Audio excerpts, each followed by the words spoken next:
अध्यक्ष महोदय, नागपूर विभागामध्ये बनावट शालार्थ प्रणाली लॉगिंग आयडीचा वापर करून या ठिकाणी काही चुकीचे प्रकार झालेले आहेत, ही वस्तुस्थिती आहे। आणि म्हणून या संदर्भामध्ये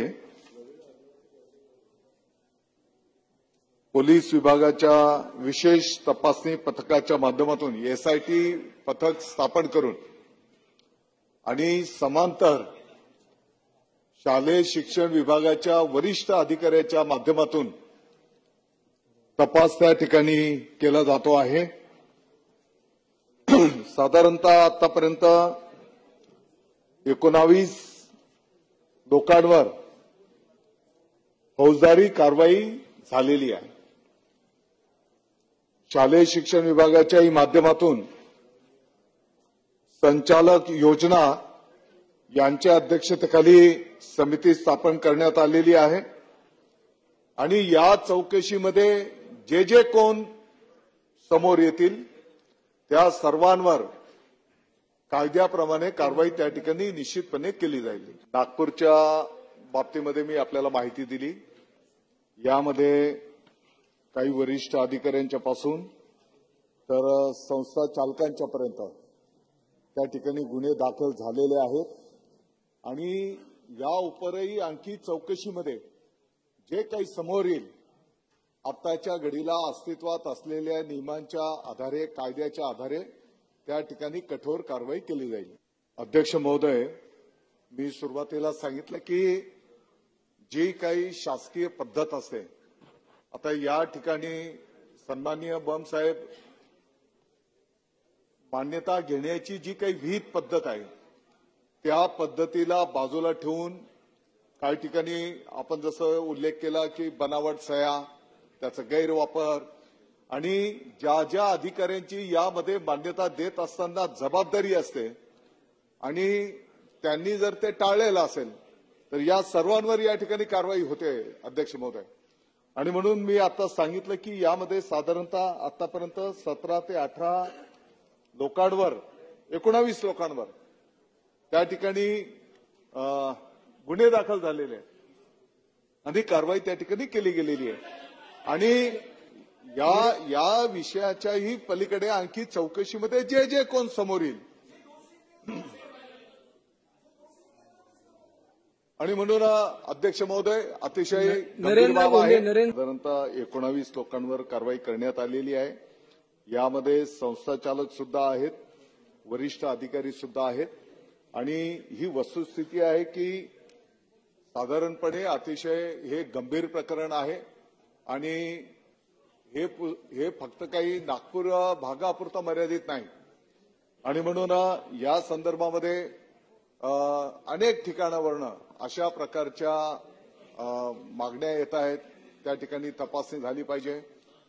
या विषयाचं माहिती घेत असताना हे पण आढळून आलेलं आहे की काही चौकशा तर 2000 मध्ये पण तक्रारी आलेल्या आणि त्या काळामध्ये त्या तपासण्या होणं अपेक्षित होतं, परंतु त्याची चौकशी झाली नाही आणि पुढे कारवाई झालेली नाही, ही पण वस्तुस्थिती आहे।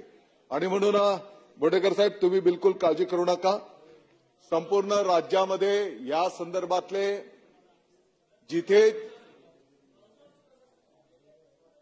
जिथे गैरप्रकार झालेले असतील राज्यव्यापी एक स्वतंत्र एसआयटी स्थापन करून या संपूर्ण प्रकरणाची त्याच्यावर वरिष्ठ आयएएस अधिकारी असतील, आयपीएस अधिकारी असेल, आवश्यकता पडली कायद्याचं ज्ञान असलेला पण वरिष्ठ अधिकारी या ठिकाणी देण्यात येईल आणि संपूर्ण राज्यव्यापी जिथे असं घोटाळा झालेला असेल त्याची चौकशी केली जाईल आणि त्याच्यावर कठोर कारवाई केली जाईल।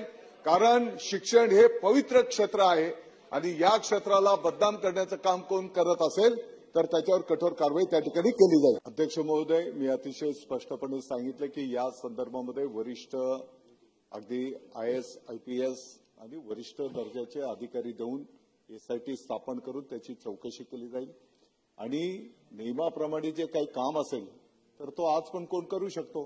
नियमाच्या बाहेर कोणी जायचं नाही आणि बेकायदेशीर काम केलं या चौकशीत ते पुढे येईल, त्याच्यावर कारवाई होईल. आणि म्हणून माननीय मुख्यमंत्री महोदय, माननीय उपमुख्यमंत्री महोदयांनी या संदर्भामध्ये स्पष्ट निर्देश दिलेले आहेत आणि असला या पवित्र क्षेत्रामध्ये गैरकारभार बिलकुल खपून घेतला जाणार नाही. सन्माननीय अध्यक्ष महोदय, त्या मालेगावचेच माननीय आमदार मुफ्ती इस्माईलजींनी जो काही मुद्दा या ठिकाणी उपस्थित केलेला आहे आणि पाठीमागच्या काळामध्ये काही विषयांच्या संदर्भामध्ये त्यांनी चौकशीचे पत्र निवेदन पण दिलेले आहेत आणि त्या संदर्भामध्ये चौकशी ऑलरेडी प्रगतीपथावर आहे. मुफ्ती जी, मैं आपको बताना चाहता हूं, मछली छोटी हो या कितनी भी बड़ी हो,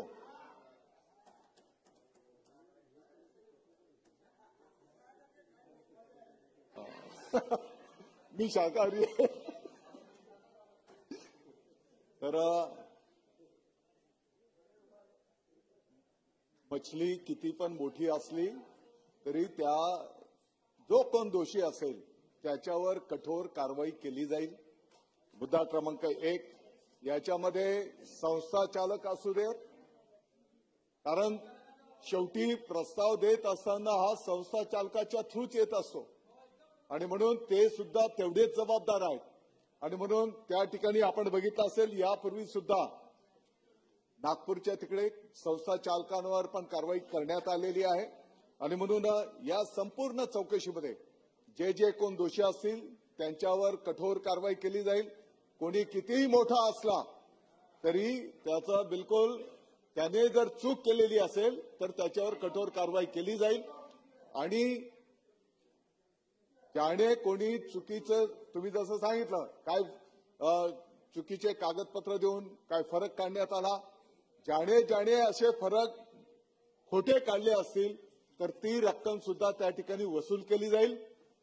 आणि बमजी एक टाइम बाउंड कार्यक्रम या वरिष्ठ एसआयटीच्या माध्यमातून किमान एक 3-4 महिन्याच्या आत याचा संपूर्ण राज्यव्यापी चौकशी करून त्या ठिकाणी कारवाई केली जाईल.